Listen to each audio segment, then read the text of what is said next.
نن به زه تاسو ته یو کتاب باره کې خبره کوم چې د هغې عنوان دی له ناکامۍ زده کړئ. دا ډېر ښایسته کتاب دی.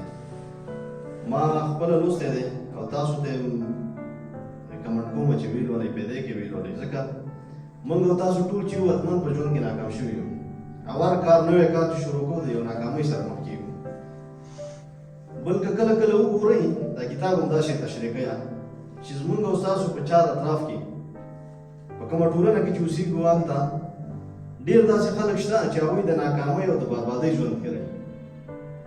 او دا ناکامي او دا بربادي چې دوی دا د یو چا د نظر د وجې شوې ده. یو چا ورته یو وخت ویلي چې ته ناکام یې، ته تنبل یې، ته وروسته پاتې یې، ته یې نشي کولی. نو د دغې نظریاتو د وجې زموږ او ستاسو ټولنه د دغسې خلکو نه ډکه ده.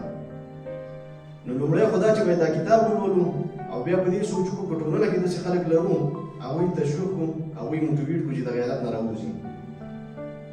دې کتاب کې د یو کس خبره کوي، ویکټور سپریکوف.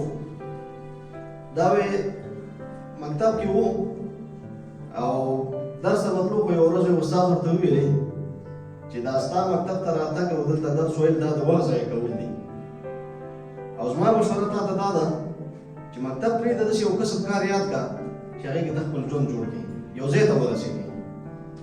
او دا مکتب ته راتګ او دا شی نتیجه نه ورکوي ځکه ته ډېر تنبل یې، ته دا کار نشي کولی، دې یو ځای ته نشي رسېدلی. نو بیا چې کله ویکټور دا نظریه د استاد واورېده په 15 کلنه کې مکتب پرېښود. چې مکتب یې پرېښود 18 کاله د دومره د لالاحنتیا ژوند وکړو چې یو کسب یې پرې نه ښودو. لا بړه یو کار به یې شروع کړو، بیا به لاړو بل کار به یې شروع کړو. خو بالاخره کله چې 32 کلن شو دا به یې لاړو یو ځای کې فوج دپاره ښه نیول کېده، هلته لاړه. بیا هلته ټېسټونه اخیستل کېده. مخکې د دې نه چې یو څوک ونیسي فوج دپاره هغونه یې ټېسټونه اخیستل. هغې کې یو ټېسټ د IQ ټېسټ و چې هغې کې ستا د مغز قوت معلوموي چې ستا د مغز ظرفیت څومره دی. IQ ټېسټ ورته وایي. نو چې کله یې د ده نه ټېسټ واخیستو د ده د IQ لیول چې و هغه 101 درجې و. 101 درجې IQ چې څوک ولري هغه نابغه وي. نو بیا د هغې وخت کې پوه شو چې دا خو نابغه دی. او کومې ورځې نه چې هغه ټېسټ وشو او ده ته وویل شو چې ته نابغه یې، د کارونه د فکر داسې بدل شو، ده ټول د نابغهګانو کارونه شروع کړل. اول کار یې دا وکړو چې د نابغهګانو دپاره ټېسټونه دي هغه یې شروع کړل، هغه یې لیکلو باندې شروع وکړل، ټېسټونه یې ولیکل، کتابونه یې ولیکل، تجارت یې شروع کړو، ډېر کامیاب تاجر شو. او جالبه دا ده چې په 1902 کې یو اداره د منسا نومېږي. منسا هغه اداره ده چې د هغې غړي هغه کسان دي چې د هغوی IQ لیول د 140 نه بره وي. او کله چې 140 نه ستا IQ لیول بره وي نابغهګانو کې ته راځي. نو غړي ټول نابغهګان وو. او په 1902 کې د دا د منسا رئیس شو. نو کله چې دا د منسا رئیس شو هغې نه بعد ډېر زیات کارونه د ادارې ته وکړو، د ادارې بیخي په پښو ودروله. نو د موضوع هدف دا دی چې تاسو خپل ژوند د یو چا په نظر باندې په یو نظر باندې بربادۍ طرف ته مه وړئ. تاسو ته به خلک وایي نه شي کولی، تاسو ته به خلک وایي تنبل یې، ناکام یې. نه، خپل ځان کې به د قوت نقطه لټوئ.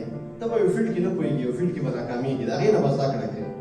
ډینزل واشنګټن وایي فال فارورډ، وغورځېږه خو بیا مخې ته وغورځېږه، دومره وغورځېږه چې په همدې غورځېدو ته به یو ځای ته ورسېږي. که دا امکان نه لري چې ته ونه غورځېږي، چې هر نوی ته کار کوې ته حتمن ضروري ده چې ته په هغې کې ناکامېږي، هغې کې به غورځېږي. د هغې کې په اول ځل کوشش کولو، دویم ځل کوشش کولو نه رسېږي. ته باید بار بار هغې کې کوشش وکړې.